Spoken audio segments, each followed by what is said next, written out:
এক শাড়ির দাম ৫ লাখ। ভাবতে পারেন, হ্যাঁ, সেই শাড়ি যদি হয় বেনারসি তাহলে হওয়াটাই যেন স্বাভাবিক। তবে এটি কোথায় তৈরি হয় জানতে ইচ্ছে করছে? তাহলে চলুন লেলেন্স ব্লগের সাথে ঘুরে আসি বাংলাদেশের বগুড়া জেলার শেরপুর উপজেলার ভোলাগাড়ি গ্রাম থেকে,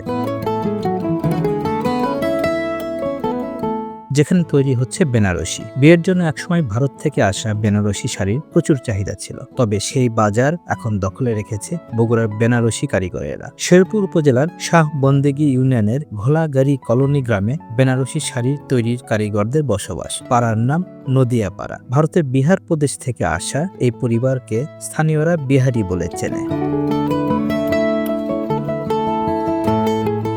বেনারসি শাড়ি হলো প্রাচীন ভারতীয় শহর বেনারস বা বারাণসীতে তৈরি এক প্রকার শাড়ি। শাড়িগুলো ভারতের সেরা শাড়িগুলোর মধ্যে অন্যতম, যা সোনা এবং রূপা কিংবা জরি, সূক্ষ্ম রেশম এবং আকর্ষণীয় সূচিকর্মের জন্য খ্যাতি লাভ করেছে। শাড়িগুলো সূক্ষ্ম রেশম তন্তু দিয়ে তৈরি এবং জটিল নকশায় সজ্জিত। নকশা কাটার কারণে তুলনামূলকভাবে ভারী ওজনের হয়ে থাকে এই বেনারসি শাড়িগুলো।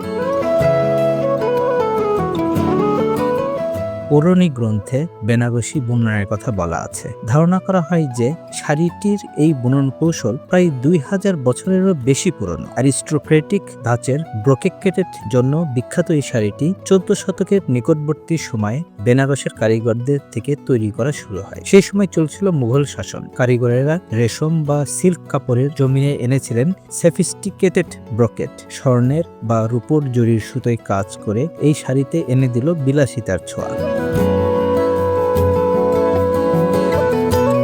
সময় পেরিয়ে ১৮-১৯ শতকে এই শাড়ির নাম ছড়িয়ে পড়ল এর ফাইন সিল্ক বা নিপুণ হাত গড়নের কারণে। এই শাড়ি নিয়ে প্রচলিত আছে মুসলিম তাঁতিদের ঐতিহ্যের কথাও। কখনো ধারণা করা হয়